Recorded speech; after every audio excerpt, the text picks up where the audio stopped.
네, 안녕하십니까. 이호경입니다. 자, 컴퓨터 개론 일곱 번째 순서. 오늘은 데이터베이스에 대해서 알아보는 시간을 가지도록 하겠습니다. 어, 다음 같은 순서로 우리가 이 챕터를 진행하고자 하고 있겠습니다. 자, 데이터베이스 개요로서 사실 지금은 우리가 컴퓨테이션과 캘큘레이션에 대해서 좀 알아봤죠, 그죠? 컴퓨테이션. 또 잘 안 써지는데. 자, 캘큘레이션, 연속적인 캘큘레이션, 계산이 복잡한 캘큘레이션을 이용해서 우리가 컴퓨터를 하게 되더라. 근데 사실은 이제 우리가 지금 컴퓨터를 이용해서 복잡한 계산을 하기보다는 최근에는 정보 관리하는 측면이 더 크다 이렇게 이야기할 수 있겠습니다. 뭐 주민등록번호를 관리한다든지 학교 학생을 관리한다든지 뭐 20년 전이나 30년 전에 학교에 나올 때 성적이 어땠나든지 이런 정보화 사회가 되면서 정보를 관리하는 게 컴퓨터에서 오히려 더 중요해졌다. 컴퓨터에서 계산하는 컴퓨터에서 이제는 정보화 시대로 넘어가게 됐고 이 정보화 시대의 핵심에 있는 것이 이제 데이터베이스가 되겠습니다. 일단 우리가 그 정보와 데이터, 정보라는 것은 좀 관념적이고 추상적인 것입니다. 그러니까 뭐 덥다, 춥다. 사실 우리가 더우면은 옷을 시원하게 입어야 되고 추우면은 옷을 두껍게 입어야 되겠죠, 그죠? 비가 오면은 우산을 챙겨야 됩니다. 어떤 행동의 근거, 어떤 의사 결정을 할 수 있는 이런 것들 관념적인 내용을 정보라고 한다면은 영하 10도다. 비가 10mm 왔다. 앞으로 뭐 20mm 올 예정이다라는 이런 수치들은 데이터가 되겠습니다. 그죠? 근데 우리는 이제 정보라는 것은 이런 데이터들을 처리를 해서 이런 정보를 찾아내게 되는 그런 관계가 있다. 이렇게 이야기를 말씀드릴 수 있겠네요. 데이터는 관찰이나 측정을 통해서 수집된 사실 또는 값이고 가공을 하지 않았습니다. 가공을 하지 않았고 객관적인 실체를 반영을 하며 숫자와 기호, 문자로 표현 가능하다. 고객 주소, 나이, 성별, 휴대폰 기종 이런 것들은 데이터가 되겠습니다. 이런 데이터들 있어서 우리가 필요한 데이터를 직접 작성한다. 카드 회사에서 필요한 회원의 명단을 직접 작성한다는 1차 자료가 되겠고 그게 아니라 우리가 어떤 정보를 위해서 자료가 필요한데 우리가 직접 작성한 게 아니라 뭐 국가통계청에 가보니까 있더라. 아니면 우리가 필요한 자료는 굳이 우리가 만들지 않아도 어디에 다른 곳에 있더라. 가지고 오는 자료는 2차 자료라 이렇게 분류를 할 수가 있겠습니다. 정보라는 것은 네, 이렇게 정확하게 이렇게 정의가 되네요. 그죠? 의사결정에 어떤 특정 의사결정에 사용할 수 있게 또는 특정 목적이나 문제 해결하게 사용할 수 있는 어떤 지식 형태가 되는 것이 정보가 된다 이렇게 이야기를 할 수 있겠고 음, 우리가 아침 출근 전에 오늘 예상 기온 몇 도, 예상 바람이 얼마, 예상 강수량이 얼마 얘들은 데이터가 되는 것이고 얘를 토대로 어, 오늘 밖에 나갈 때 방수가 되는 파카를 입고 나가겠다 할 수 있는 요 판단을 내릴 수 있는 근거가 되는 요런 오늘 날씨는 굉장히 나쁘네 이 데이터를 근거로 예측을 해볼 때 날씨가 굉장히 나쁘다 라는 것을 알게 된다면은 얘가 정보가 되겠습니다. 여기서 이제 의사결정을 사용을 하겠죠, 그죠? 여기는 의사결정이 되겠고요. 자, 그래서 데이터와 정보 관계를 본다면 우리가 현실 세계에서 일어나는 많은 데이터들이 있습니다. 뭐 어제는 날씨가 몇 도 있고 오늘은 날씨가 어떻게 될 것 같고 어, 바람 풍속은 어떻게 될 것 같고 이와 같은 내용들은 데이터로 우리가 저장을 해놔놓고 우리가 필요할 때 보는 거죠. 필요할 때 나중에 세월이 지나서 1년 전에 여기서 1년 전에 우리가 저장했던 지금 만일에 지금이 5월달이라면 6월달의 날씨 정보를 가지고 온다면은 한 달 후에 우리가 더워질 거다. 6월달 날씨는 어떻게 될 거다 예측할 수 있는데 사용될 수가 있죠. 그래서 우리가 어떤 정보를 만들어내는데 저장했던 데이터들을 처리해서 사용을 하게 되는 이런 관계가 데이터와 정보의 관계가 되겠습니다. 자, 그러면은 우리가 데이터를 그러면은 저장을 하면 되는데 다음과 같은 문제를 한번 생각해 보도록 하겠습니다. 어떤 기관에서 부서가 여러 개의 부서가 있습니다. A, B, C, D라는 부서가 있는데 이 부서가 각각 자기 부서만의 정보가 저장할 필요가 있습니다. 자기 부서. 그리고 B 부서는 B 부서만의 정보가 필요하고 C 부서는 C 부서만의 정보가 필요하고 D 부서는 D 부서만의 정보가 필요하다. 이렇게 가정을 하고 이 각각의 부서는 이 정보는 공통으로 필요한 정보가 있다. 이렇게 가정을 하겠습니다. 학교라면은 학생들의 정보와 학생이 들었던 과목의 정보, 또 학생들의 정보와 혹시 우리가 이제 회계부서라면은 이 친구들이 등록금을 내고 장학금을 제대로 받아갔나 돈 관련된 부서, 또 학생들과 학과에 있는 부서, 학과 컴퓨터 학부에서 또 필요한 자료가 있는데 얘들은 다 다르겠죠, 그죠? 이거는 부서마다 우리 학부의 입학처 아니면 컴퓨터 학부 또 회계 파트가 다르고 그 친구들은 공통으로 되는 정보를 사용한다 이렇게 가정을 한번 해보겠습니다. 그래서 자료를 저장함에 있어서 자기 부서 A는 A 부서에 필요한 자료를 이렇게 저장을 하고요. 물론 컴퓨터 달아도 상관없습니다. B는 B만의 자료를 이렇게 저장을 하고 C는 C만의 자료를 저장. 각각의 부서는 자기들만이 필요로 하는 자료를 저장한다. 이런 관계를 한번 가정해 봅시다. 사실 이렇게 해도 마찬가지입니다. 각각의 시스템이 있어서 자기들만의 자료를 따로 저장해 놨다. 아니면 어떤 공통된 컴퓨터가 있어서 거기에 자기 부서만의 자료를 이렇게 저장해 놨다고 가정을 할 때 같은 내용이 되겠습니다. 일단 예상되는 문제점을 한번 보겠습니다. 자료가 중복이 되게 됩니다. 그죠? 그럼 어떤 자료가 중복되는가 하면은 이 A 부서 자료에서 필요했던 요 사람에 대한 자료, B 부서, C 부서, D 부서 이 자료가 여기에 각각이 나타나는 거예요. 여기도 있고 여기도 있고 여기도 있고 여기에 있게 되고 아니면 이런 구조라면은 여기에도 있고 여기도 있고 여기도 있고 여기도 있게 되겠습니다. 그리고 이제 나머지 그 부서 고유의 자료가 있게 되겠죠. 이럴 경우에 디스크가 필요 없이 낭비가 되게 된다. 그러면은 사람 한 사람에 대해서 어느 정도 필요한가를 보고 회원이 몇 명이 있느냐. 네이버 같으면 회원이 굉장히 많겠죠. 한 1000만 명이 될 수도 있겠다. 그죠? 그리고 그 부서가 네이버 안에 부서가 100개 좀 심했다. 그죠? 한 10개 정도 있다면은 곱하기가 돼서 이 정도의 자료가 낭비가 되게 된다. 디스크 용량이 낭비가 된다. 이렇게 볼 수 있고 사실은 우리가 데이터베이스를 저장을 한다. 데이터를 잘 관리하고자 할 때 디스크 용량은 사실은 이제 큰 문제가 되지 않습니다. 최근에 디스크가 굉장히 저렴하죠, 그죠? 근데 심각한 문제가 여기서 큰 문제가 일어나게 된다.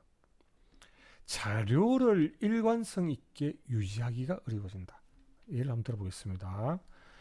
여기에 지금 회원 자료가 이렇게 각각 똑같은 것들이 있는데 여기에 있는 홍길동이가 바뀌었어요.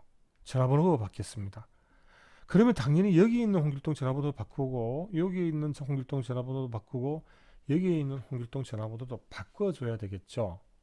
다시 여기에 또 다시 이렇게 중복되어 있었다면 A 부서에서 홍길동의 전화번호가 바뀌었다면 다른 부서의 자료들을 우리가 이렇게 일관성 있게 변경을 시켜줘야 됩니다. 이거 굉장히 까다로운 관리 작업이 따라오게 되죠. 그죠? 그래서 자료를 CRUD, 크리에이트하고 업데이트하고 딜리트 할 때 이 리더는 별로 상관이 없겠네요. 할 때마다 다른 부서에 그 자료가 있는지를 확인을 해서 동일하게 수정을 해줘야 되고, 이 문제는 쉬운 문제가 되지 않습니다. 쉬운 문제로 볼 수가 없습니다. 굉장히 어려운 문제가 될 수가 있고요. 그죠? 이 문제가 어렵기 때문에 가령이 다음과 같은 문제가 딱 생기게 됩니다. 자료가 불일치할 가능성이 생기게 된다. 데이터베이스에 어마어마한 자료를 저장을 해놨는데 여기 데이터베이스에 결점이 있다. 가지고 있는 자료가 결점이 생긴 겁니다. 그래서 우리가 이걸 갖다가 무결성을 보장해야 된다 이렇게 이야기하는데, 데이터베이스에서 자료가 무결성이 보장되어야 가치가 있게 되는데 이 무결성이 깨지게 되면은 많은 자료를 사용할 수 없게 됩니다. 왜 이런 문제가 생기는지 여기서 한번 생각을 해봅시다. 자, 은행 대출 부서에서 홍길동이라는 고객에게 한 달 전에 100억 원을 빌려줬어요. 돈을 받아야 돼. 근데 이 홍길동이라는 자료가 통장관리부서에서 가봤더니만 홍길동이라는 고객은 10년 전에 탈퇴했고 우리한테 들어온 적이 없어. 그 다음 또 은행에 고객관리부가 있죠. 고객관리부에 가봤더니만 이 홍길동이라는 고객은 20년 전에 하늘나라로 가셨어. 그리고 홍길동은 막상 한 달 전에 돈 빌려 갔는데 지금 와서 자기는 돈 빌린 적이 없다. 나는 누구 고객도 아니고 누구한테 통장 만드는 적도 없고, 이런 문제가 생길 수가 있고, 이 은행에서는 돈을 빌려주고도 못 받는 문제가 생길 수가 있습니다. 왜? 자료를 관리를 잘 못했고 부서마다 중복된 자료가 달랐기 때문에 이런 큰일이 생길 수가 있게 됩니다. 그죠? 그래서 중복된 자료는 이런 식으로 관리해서는 되지 않겠다. 여기에 자료 중복해서 비록 자료는 부서마다 중복되어 있지만 이런 식으로 관리해서는 곤란하겠다. 그래서 다음과 같이 지금 우리가 회원 이름, 주소, 번호 뭐 이런 것들이 있었죠. 그죠? 요 공통된 부분을 하나로 놔두고 이걸 각 부서에서 같이 쓰는 거예요. 같이 쓰게 되고, 그 다음에 각 고유 부서, A 부서는 자기 고유만 쓰는 자료는 이렇게 따로 이렇게 부서마다 자기 고유의 부서 자료를 따로 관리하고, 그 다음에 공통적으로 써야 되는 자료를 이렇게 공유해서 관리하자. 결국 중앙에 집중시켜서 공유해서 우리 사용하자. 이렇게 해서 불필요한 중복을 배제할 수 있는 어떤 틀을 만드는 게 데이터베이스의 개념이 되겠습니다. 개념. 자, 그래서 일단 데이터베이스라는 것은 가장 중요한 것이 논리적으로 연관된 여러 개의 데이터 중복을 최소화시키고 데이터를 중앙에서 통합 관리하겠다라는 것이 데이터베이스의 정의, 개념이 되겠습니다. 그리고 데이터가 그 다음에 일관성도 있어야 되지만 데이터 내에 자료에 또 다른 무결성이 존재하게 됩니다. 물론 이제 이 무결성은 이 데이터의 일관성 기본적으로 포함하고 있습니다. 얘를 이렇게 포함하는 개념인데 뭐 이런 거 있잖아요. 오늘 환자가 왔는데 이분이 생년월일이 1200년도야. 말이 안 되죠. 이 자료가 지금 잘못된 거죠. 그죠? 이런 거 틀린 자료를 데이터베이스도 가지고 있으면 안 되고, 자료도 일관적이고, 이와 같이 하여튼 자료는 문제없는 무결성을 유지를 해줘야 된다. 그래서 개념적으로 중앙에 두고 논리적으로 중복을 최소화시키고, 그리고 그다음에 컴퓨터 프로그램은 여기 데이터베이스가 일관성 있게 유지가 되고, 이 데이터베이스는 결국 파일이 저장이 되거든요. 요 밑에 파일 구조가 변화가 되더라도 이 친구는 영향을 받지 않아야 된다. 응용, 우리가 쓰는 프로그램이죠. 이와 같은 특징들을 가지고 있습니다. 그리고 이제 이런 데이터베이스는 우리가 뭐 환자 기록, 이 사람의 처방 기록, 뭐 은행의 고객, 학교의 고객, 여러분 성적, 도서관 데이터베이스, 이런 것들이 전형적인 데이터베이스다, 이렇게 이해를 하시면 되겠습니다. 자, 이 그림, 책에 있는 이 그림, 사실은 이 그림은 별 크게 의미가 없겠습니다. 그죠? 근데 일단 여기서 살펴봤던 제가 의미가 없다는 이유가 여기서 살펴봤던 요 내용 데이터를 이렇게 저장을 하고 이 컴퓨터가 계속 사라지는데 나왔네요. 여기 저장을 하고 여기는 데이터를 이렇게 가지고 가고 여기에 지금 뭐 학생 데이터베이스, 고객 데이터베이스, 성적 데이터베이스들이 만들어서 우리가 넣는다는 게 했고 요걸 우리가 관리하는 소프트웨어 도움을 좀 받으면 좋겠다. 이와 같은 내용인데 이 그림을 살짝 다르게 그린 이 그림이 또 있습니다. 그죠? 살짝 다르기 때문에 뭐 크게 이 그림 자체가 뭐 크게 의미를 가지지 않는다.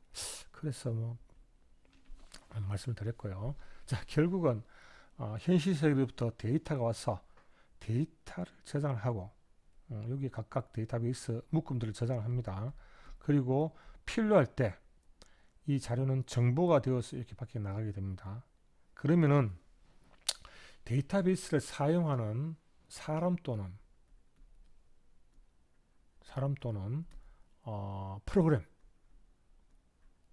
프로그램은 자기가 필요한 자료를 현실 세계에서 가져와서 저장시키고 여기 있던 자료들을 처리를 해서 밖에서 정보가 되어서 내보내는 요청을 언어로서 조작을 하고 조정을 하고 값이 얼마 있는지 질의를 하게 됩니다.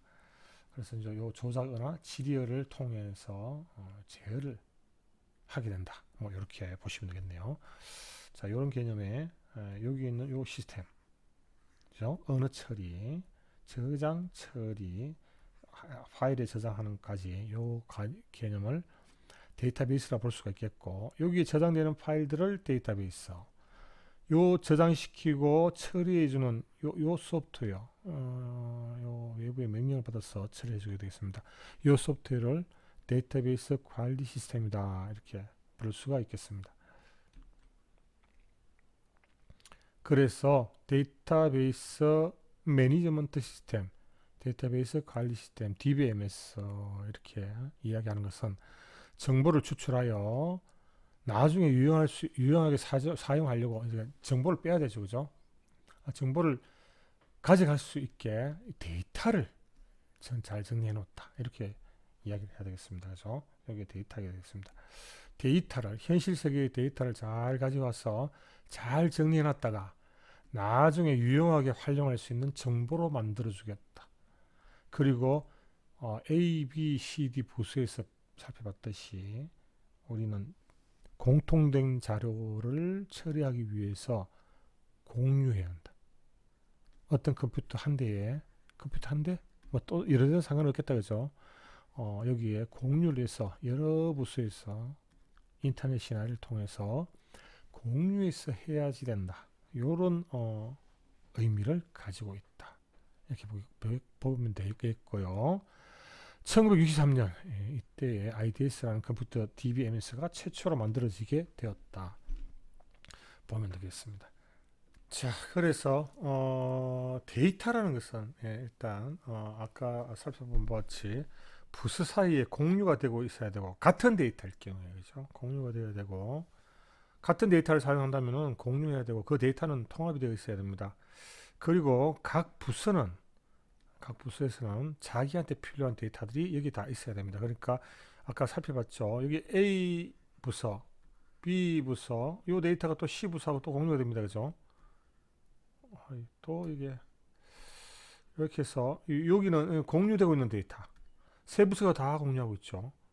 어떻게 또 여기는 두 부서가 또 공유하고 있고 여기는 두 개 부서가 공유하고 있고 이렇게 관점에 따라서 데이터는 통합 운영되면서 여기는 자기가 지금 부서를 운영함에 있어서 필요한 모든 데이터들은 여기 다 있게 됩니다.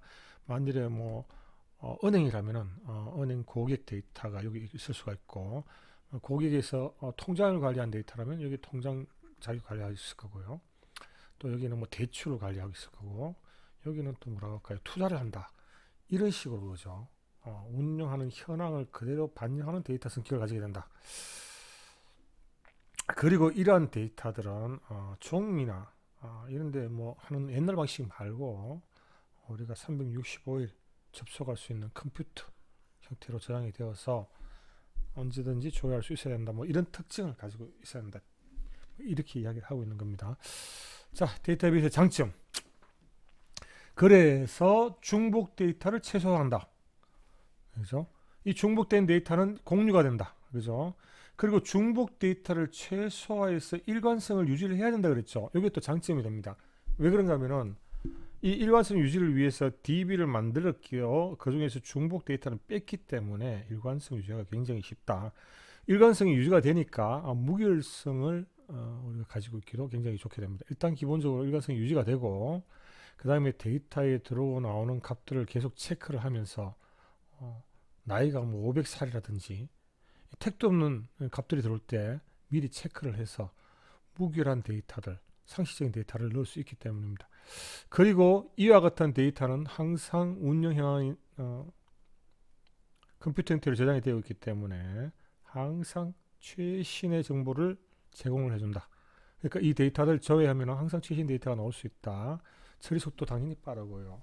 그리고 이러한 데이터들은 우리가 또 백업을 둘 수가 있습니다. 백업을 두고 또 백업을 두고 또 백업을 두고 이렇게 해서 자료를 안전하게 관리를 할 수 있다. 이렇게 되겠습니다.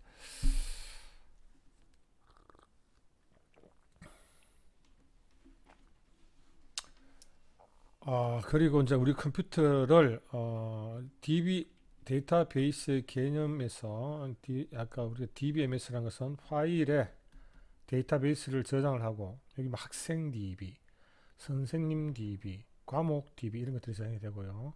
얘들을 넣었다 뺐다 하면서 매니지해주는 DBMS가 있고 여기가 DB가 되고 여기가 DBMS가 되고요. 그 다음에 외부에서 이 DBMS를 통해서 이 테이블 자체를 테이블이 아니야. 이 DB 구조를 학생 DB는 어떤 식으로 저장하겠다. 아니면 뭐 난 이제 학생 DB 필요 없으니까 이 테이블 이 DB 자체를 없애겠다.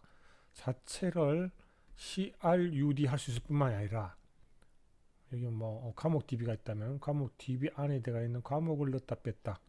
여기도 CRUD를 할 수 있다. 데이터를 우리가 가지고 놓을 수 있다. 제어를 할 수 있다. 이렇게 하겠습니다. 그래서 데이터베이스 매니지먼트 시스템 소프트웨어, 보통 우리가 돈 주고 산 소프트웨어 얘기가 되겠네요. 그리고 우리가 여기 자료를 넣고 빼고 하기 위해 필요한 언어, 그리고 외부의 사용자 또는 이건 프로그램도 될 수 있습니다. 이와 같이 만들어진다 이렇게 볼 수 있겠습니다.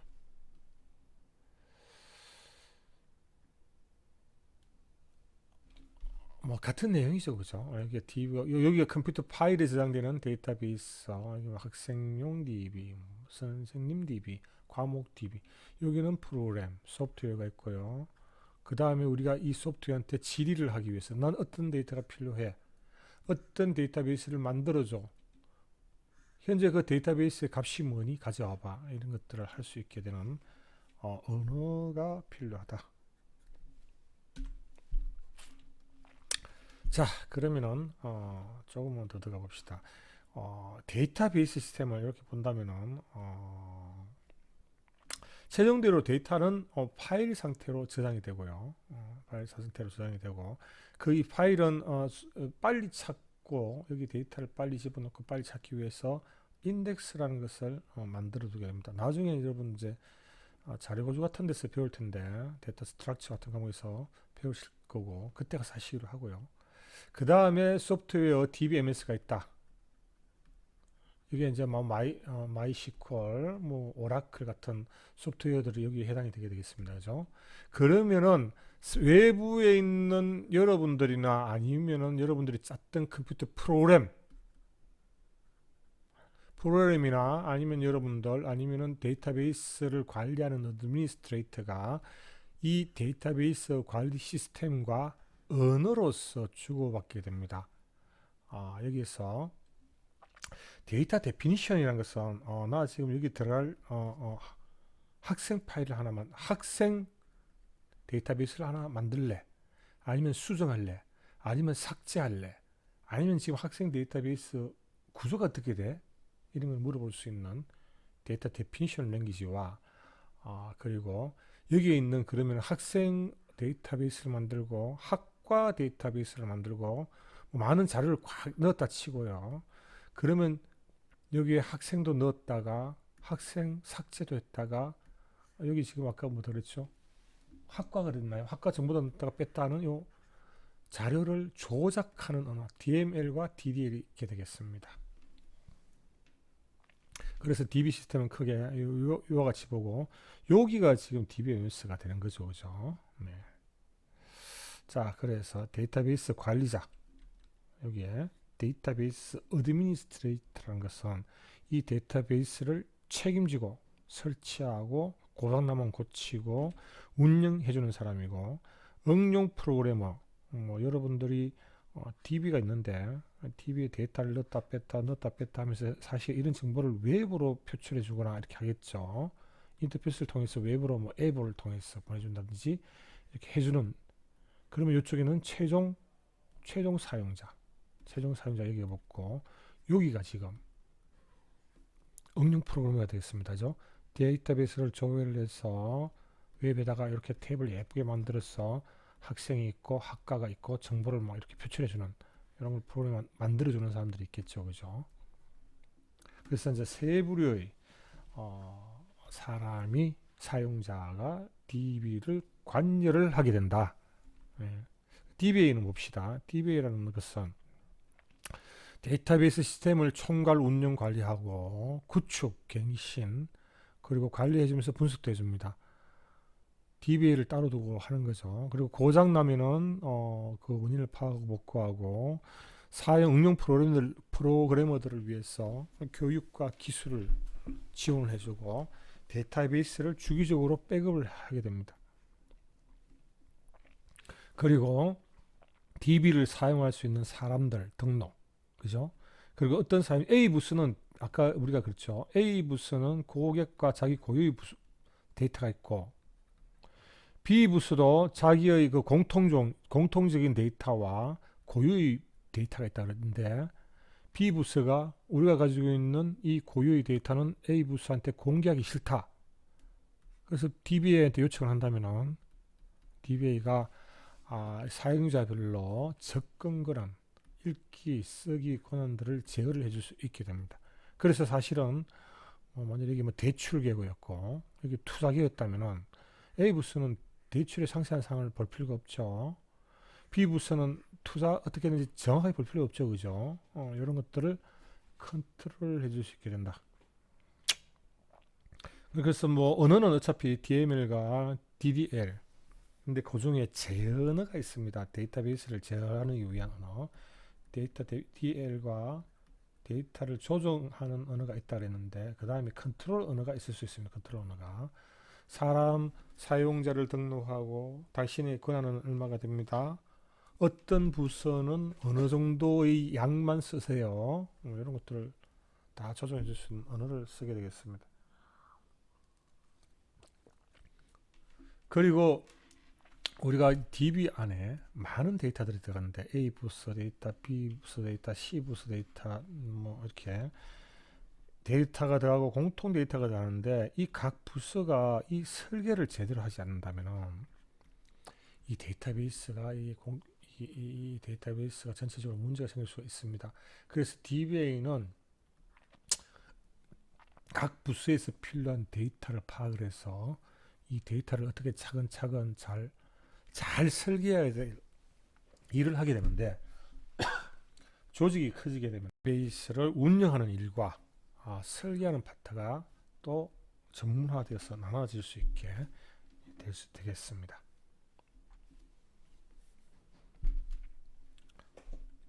자, 응용 프로그램은 아까 이 데이터베이스가 주는 데이터베이스에 저장되어 있는 데이터를 조회해서 여기 사용자가 있습니다. 사용자는 보통 앱을 띄우거나 아니면 웹을 통해서 보거나 뭐 아니면은 뭐 원격을 통해서 이렇게 볼 수 있나요?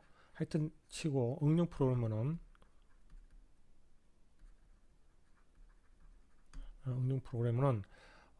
이 최종 사용자가 예쁘게 편하게 볼 수 있게 인터페이스도 만들어주면서 이 데이터베이스를 조회해서 원하는 데이터를 여기에 만들어서 보여주는 이런 역할을 하게 됩니다.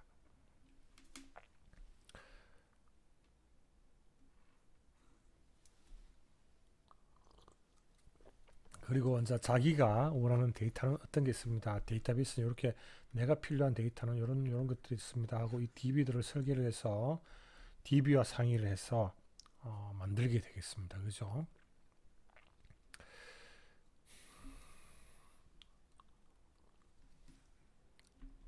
자, 일반 사용자는 뭐 앱이나 웹을 사용하는 사람으로서 조직에 있다면, 학교에 있다면, 그죠? 학교에 계시는 선생님들, 학교에 있는 학생들, 학교에 있는 교수들, 자기들이 자기 관점에 맞는 그런 소프트웨어를 이용해서 일을 하게 되죠.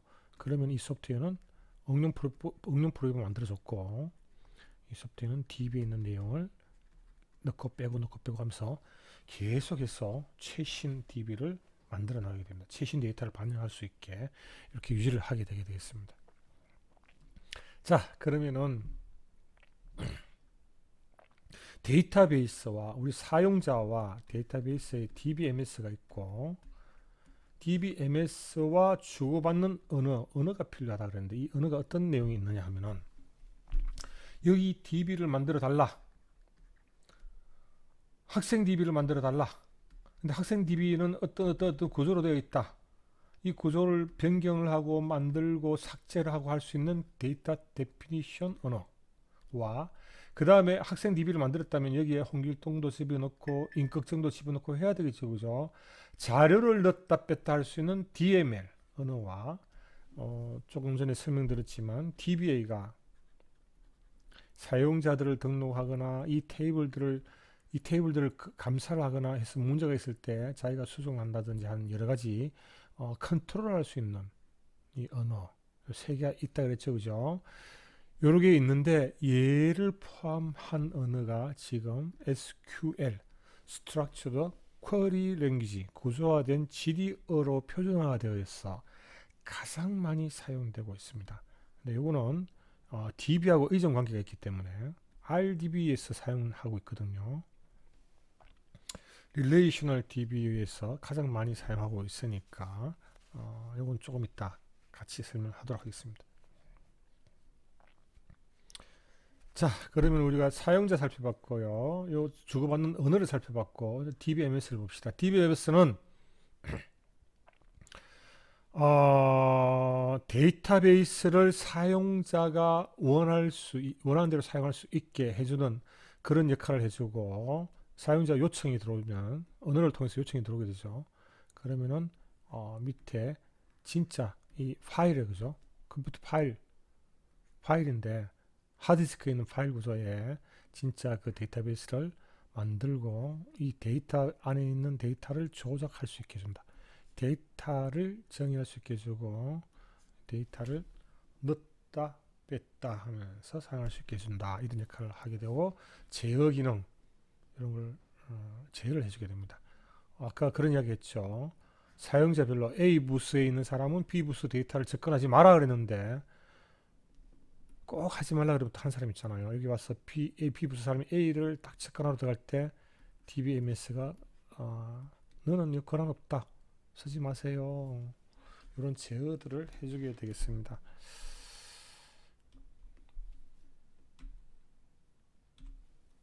자, 상용 DBMS로 유명한 것들은 오라클이 가장 유명하죠. 그죠? 그 다음 MySQL 많이 쓰고 있고요. MySQL은 지금까지 오픈 소프트웨어로 우리가 비용을 내지 않고 사용할 수 있기 때문에 학교에서 굉장히 많이 썼습니다. 그죠? 그리고 오라클은 아시다시피 워낙 큰 회사가 되어 있고요. 이런 것들이 있다. 자, 지금까지는 개념을 살펴봤고요.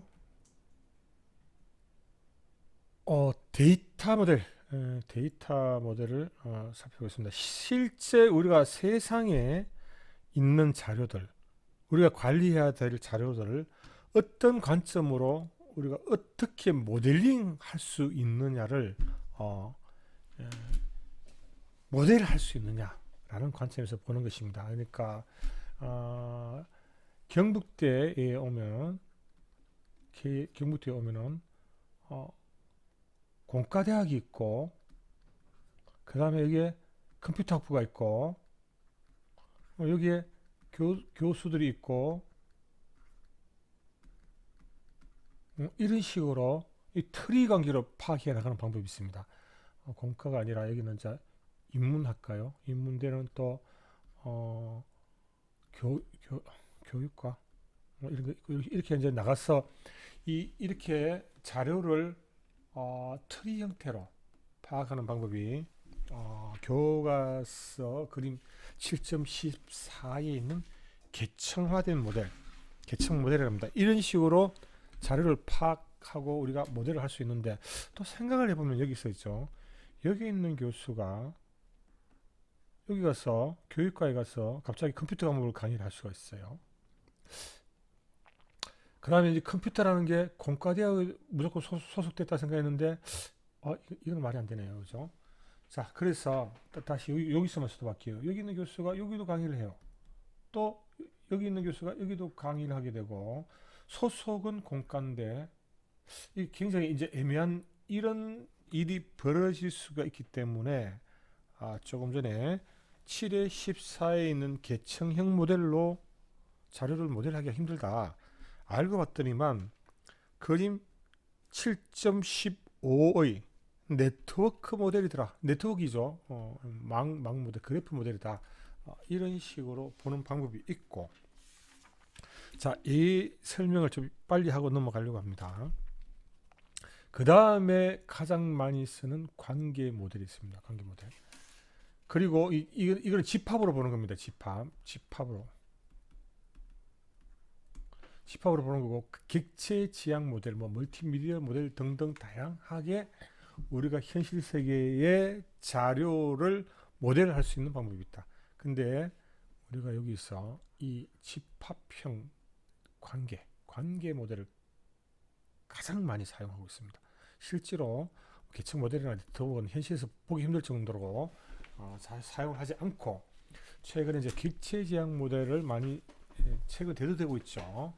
근데 요 사이의 관계가 대동소이하다?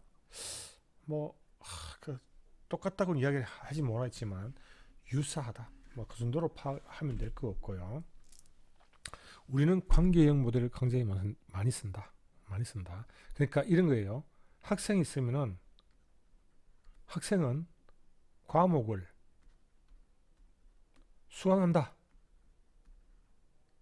이런 관계를 우리가 판단하게 됩니다. 학생을 과목 이렇게 이야기했을 때 이제 이 학생이라는 것은 김길동, 홍길동, 임꺽정, 박꺽정 이런 학생들이 있을 거고 과목도 컴계론 원, 사고 기법, 데이터 스트럭처 여러 가지 과목이 있겠죠, 그죠? 이 사이에서 이 학생이 어떤 과목을 수강하는지 이 관계를 나타내는 방법에 집중하고 있는 모델이 관계형 데이터 모델입니다. 대부분의 데이터를 이렇게 나타낼 수가 있게 되겠습니다. 그죠? 자, 그런데 여기에서 이 학생 그러면은 이 학생 자체가 테이블로 나타나겠습니다. 이런 거죠. 학번, 이름, 임꺽정, 이름, 임꺽정, 학번 어쩌고 저쩌고, 집, 고향, 이런 테이블 관계로 나타내는데 요 테이블이 사실은 집합이 되죠. 세트가 되고요. 학생의 세트가 되는 거죠. 그죠? 요것을 릴레이션이라고 합니다. 테이블을 릴레이션이라 한다. 여러분 요걸 정확하게 아셔야 되고요. 그 다음에 또 다른 과목이 있다면은 또 이 과목에 어떤 과목 누가 강의하고 어떤 과목 어떤 이렇게 정보가 있고 그 다음에 요 수강이라는 것도 가만히 보면은 어떤 학생이 임꺽정이가 개론을 듣더라. 관계를 이렇게 나타낼 수 있기 때문에 릴레이셔널 DB, 릴레이션이라는 것은 테이블하고 같은 말이고 이 테이블은 세트와 같은 말이 되겠습니다. 그래서 이제 이 RDB에서는 테이블 자체를 그냥 관계라고 한다. 관계는 테이블로 나타낼 수 있다. 그죠? 그리고 얘들한테 자료를 넣고 빼고 또 이 테이블을 뭉쳐서 값을 가지고 오고 삭제하고 하는 여러 가지 일들은 릴레이셔널 엘지브라, 관계 대수라고 그러는데, 집합 시어리, 집합 연산 배우죠, 그죠? 집합 연산에 기반한 대수로 정의하고 있다. 수학적 모델에 기반을 두고 있다. 이렇게 이해를 하시면 되겠습니다. 자, 이제 나오네요. 관계형 모델에서 자료는 다음과 같이 나타냅니다. 많이 봤죠, 여러분들?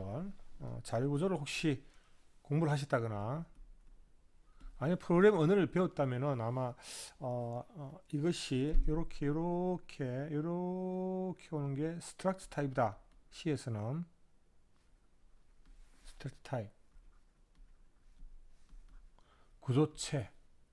또 어떤 데서는 이걸 보고 구조체, 스트럭처 타입, 또 뭐라 하더라.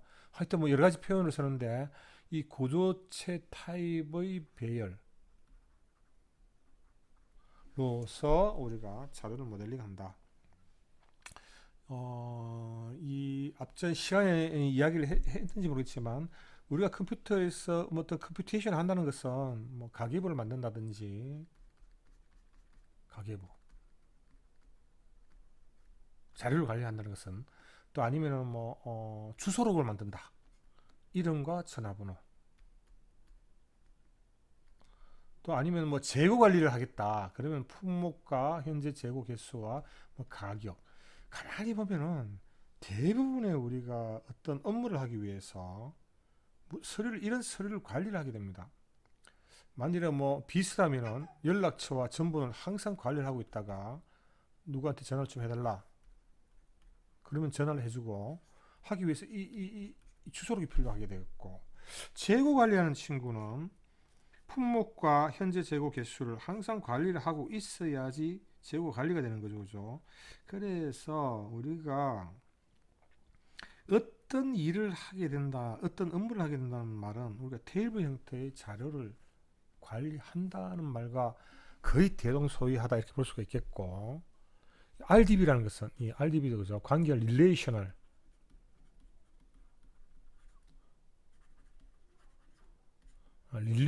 모델은 이 테이블 구조로서 세상에 관리해야 될 모든 자료들을 나타내는 게 되겠습니다. 테이블이라는 것은 릴레이셔널 이름과 똑같고, 여기 이렇게 한 줄을 레코드, 하나의 기록이 되죠. 무슨 기록입니까? 김철수는 학번이 얼마인데 컴퓨터 학부고 남자고 주소는 대구더라는 기록이 되죠, 그죠? 요 레코드, 레코드. 얘를 또 이 친구를 학생을 갖다가 엔티티라고도 하기도 하고, 뭐 또 이걸 또 그대로 똑같이 관계라는 말도 쓴다. 요거 같은 단어다 이렇게 보면은 도움이 될 것 같습니다. 그럼 실제로 현실에서 어떻게 학생이란 친구는 엔티티자, 엔티티는 학번과 이름, 성별, 주소, 전번, 학과 같은 속성이 있다. 이 학생은 지금 어떤 과목을 듣는다. 큰 개론인데 지금 누가 이호경이가 강의하더라. 현재 과목명 이름은 개론이고 큰 개론. 학점은 나중에 결정이 되겠다, 그죠? 아니다. 학점은 4원쯤짜리네. 내가 지금 무슨 이야기를 하고 있습니까? 근데 학생이 이 과목을 현재 수강을 하다 보니까 이 과목에서 최종적으로 점수를 얼마 받았다. 이 학점하고 헷갈려서 지금 요렇게 모델링을 하게 되고, 이와 같이 이게 이제 현실 사회의 모델입니다. 여러분들 이건 연습을 하면은 상대방이 우리는 어떤 분야에 우리는 병원을 전산하고 싶은데 의사가 있고요, 간호사가 있고, 의사가 처방을 내리면 간호사가 더 비용을 처리하고, 이런 이야기를 들으면서 머릿속에 이 관계가 떠오른답니다. 쫙 떠오르면서 이 ER 다이어그램 그래요. 이 엔티티들 사이의 관계를 나타내는 엔티티 리얼레이션십 ER 다이어그램을 만든다면은 여러분들이 컴퓨터 앞으로 프로그램을 작성할 때 필요한 자료에 대한 구조를 잡은 게 되겠습니다. 그래서 지금 조금 전에 있던 ER 다이어그램은 그대로 다음과 같이 매핑이 되고요. 어떻게? 학생, 수강, 과목. 자, 학생, 수강, 과목이 들어오게 되고요. 다시. 그 다음에 어트리뷰트들, 여기 어트리뷰트로 다 나타나게 되고요. 그 다음에 수강할 때 성적이라는 게 있었죠. 수강할 때 성적이 있으면 점수, 과목, 3개의 어트리뷰트가 있습니다. 요렇게 테이블로 만들어지게 되고, 그 다음 조금 더 나가겠습니다. 그 다음에 이 엔티티 ER 다이어그램이 그 다음에 어떻게 되는가 하면, 자, 학생은 학번 이름 성별로 있고, 과목은 과목 번호에서 여기에서 이제 자기가 여기서 여기 지금 여러 개의 과목이 있는 거예요.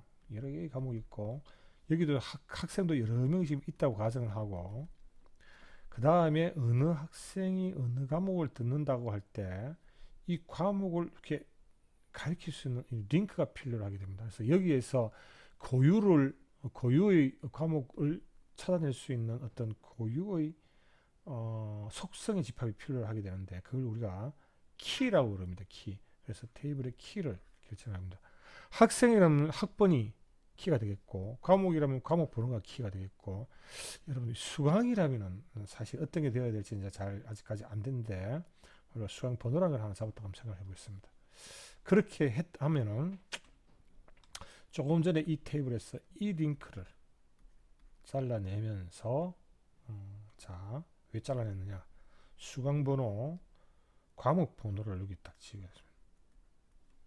그 다음에 학번이 여기 이렇게 있습니다. 그죠?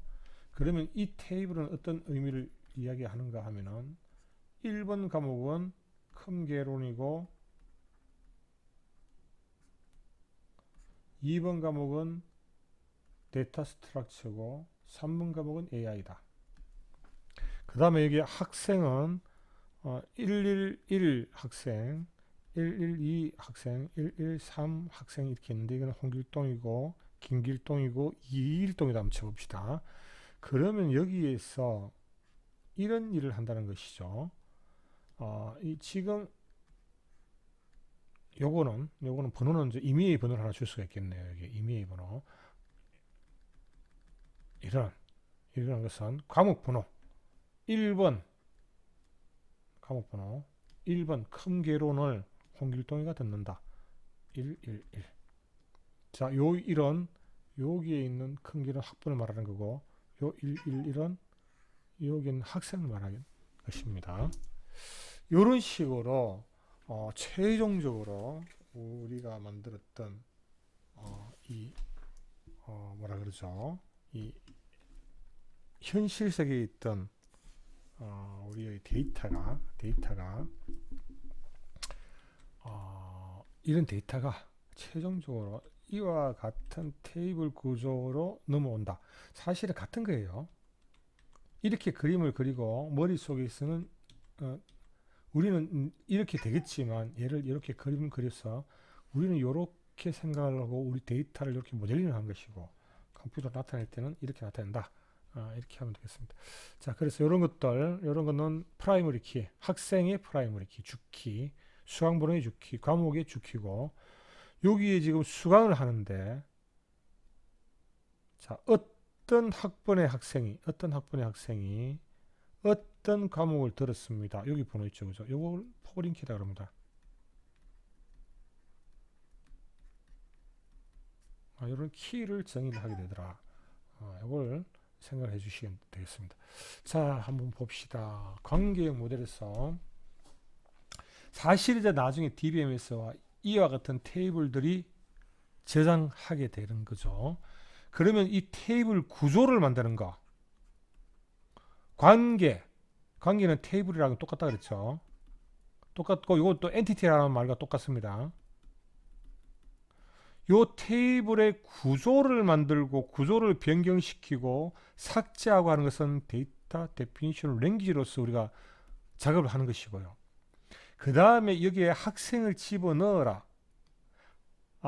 이영희라는 애가 주소가 어디냐 조회하고 여기 하나하나 엔트리들을 이렇게 잡아 넣고 CRUD 읽어보고 갱신하거나 변경하거나 딜리트하는 거 CRUD 하나하나의 내용을 우리가 만지는 것을 데이터 매니플레이션 언어를 통해서 하게 됩니다. 그죠? 이거 한번 봅시다. 지금 학생 김철수, 이영희, 홍길동, 이영희, 박희동이 있고 이영희는 지금 2명이네요. 그죠? 과목은 큰 개론 DB 사후기법이 있습니다. 근데 지금 한번 보입시다. 과목 번호 1 큰 개론을 2004-0307 2004-0307 박희동이가 듣고 있어요. 그죠? 그래서 큰 개론 박희동이가 큰 개론을 들었는데 거기서 성적은 98점 나왔습니다. 이 과목은 박희동이가 98점 들은 과목은 누가 강의했어요? 이 과목은 컴퓨터1 갔더니만 강의 이호경이 했네. 제 수업 들어서 수업 잘 들었네요. 자, 그 다음 하나만 더 봅시다. 여기 한번 봅시다. 컴프2라는 과목 DB를 누가 들었어요? DB를 2004-0527 2004-0527 홍길동이가 들었네요. 홍길동이가 들었는데 96점 맞았습니다. 점수 잘 맞았네요. 누가 강의했어요? 김DB가 강의를 하셨네요. DB 교수님 하시네요. 자, 이와 같은 관계를 테이블로 나타냅니다. 그래서 관계형 DB 이렇게 이야기를 할 수 있겠네요. 그죠? 그래서 다른 쪽에 이 테이블에서 얘가 프라이머리 키, 주키. 이 테이블에서는 얘가 프라이머리 키. 요 테이블에서는 얘가 프라이머리 키이고 그 다음에 포린 키는 요 테이블에서 다른 것을 참조를 하는 얘들을 포린 키라 그럽니다. 키 개념 이렇게 정리하고 넘어가 있습니다. 자, 그래 관계형 데이터 모델. 관계형 데이터 모델은 테이블로서 나타내더라. 결국 이 ER 다이어그램을 그려서 테이블과 나타내는데 이건 동등하다. 테이블들과 ER 다이어그램은 동등하고 테이블을 관계, 릴레이션이라고 하기도 하고 엔티티라고 하기도 하고 열과 행률로 구현된다. 제가 말씀드렸지만 우리가 가계부를 만든다든지 뭐 재고 관리를 한다든지 뭐 여러 가지 있잖아요, 여러분. 학생 관리, 선생님 관리, 과목 관리를 하게 되면 이런 테이블 형태로 표를 만들 수밖에 없잖아요. 요겁니다, 요거. 행과 열로 구성된다. 그죠? 필드, 어트리뷰트 속성을 이야기합니다. 여기 지금 가봤더니 학생 하기 위해서 학번 적었고, 이름 적었고, 학번, 이름, 성별, 주소, 전화번호, 학과를 적어놨다. 그죠? 이런 걸 갖다가 필드인데, 이걸 속성이라고도 합니다. 속성. 그리고 레코드, 튜플. 이렇게 했는 것을 레코드라고 합니다. 레코드. 하나의 기록이 되고, 이걸 레코드 기록이죠. 그죠? 하나의 기록. 레코드. 튜플. 뭐 이런 용어를 이제 계속 쓰게 되니까 이제 막 헷갈리는데, 뭐 어쩔 수 없습니다. 자, 도메인. 여기에 들어올 수 있는 값들의 집합. 여기에 이름 777 틀린 거죠. 도메인 틀린 값이 들어온 거죠. 그죠? 여기에 85가 들었습니다. 틀렸습니다. 도메인 틀렸습니다. 도메인. 남 아니면 여가 나와야 됩니다. 그죠? 자, 필드가 가질 수 있는 값들의 모든 집합입니다. 그 다음 키 설명드렸고, 키라는 것은 주키, 기본 키, 그 다음에 포린 키, 외부에서 가져온 키가 있고요. 그 다음에 우리가 여기서 가만히 보면은 얘도 키가 될 수 있고 얘도 키가 될 수 있고 한데 여기는 지금 이영이 2명이 나왔어. 얘를 키를 써버리면은 여기서 이영이 가져와 하면 2명을 가져와서 누가 하는지를 몰라요. 여기 이영이의 고향이 어디입니까 물어보면 경주도 나오고 포항도 나와서 답이 안 돼요. 그래서 이영이는 주키가 안 되겠다. 그죠? 그 다음에 이영이와 혹시 우리가 이렇게 한번 해봅시다. 이렇게 두 개를 합쳐서 키를 한번 써봅시다. 이영이 포항, 이영이 경주. 아, 그러면 됐네요. 이영이 포항. 이게 오면 이 친구다, 그죠?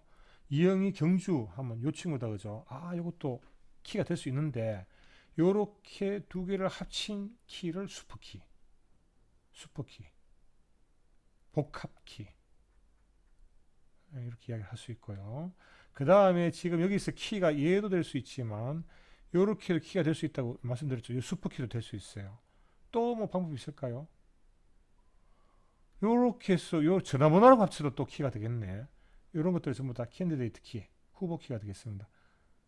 그건 중요한 건 아니고 여러분 기본 키와 포린 키를 확실히 잡으세요. 그래서 이제 이 그림은 사실 조금 애매하고 이렇게 막 가야 될 것 같습니다. 우리가 기본 키를 찾아내는데 기본 키는 슈퍼 키도 할 수도 있고 아니면 일반 한 개짜리 키도 되고 두 개 합친 키, 두 개 이상 합친 걸로 키가 되고 여기 후보 키가 될 수 있고 그 중에 기본 키는 한 개를 쓴다. 음. 자, 여기까지가 관계형 데이터 모델입니다. 우리가 세상을 어떻게 보느냐. 뭘 설명했죠? 이걸 설명한 겁니다, 이거. 이걸 설명하는 거고, 여기에 그대로 테이블하고 똑같은 거다라는 걸 지금 설명을 드린 거고, 자, 관계형 데이터베이스로 넘어옵니다. 이제는 데이터베이스 시스템 소프트웨어가 되겠습니다. 관계형 데이터베이스 시스템은 시간이 길어진 관계로 다음 시간에 이어서 진행하도록 하겠습니다.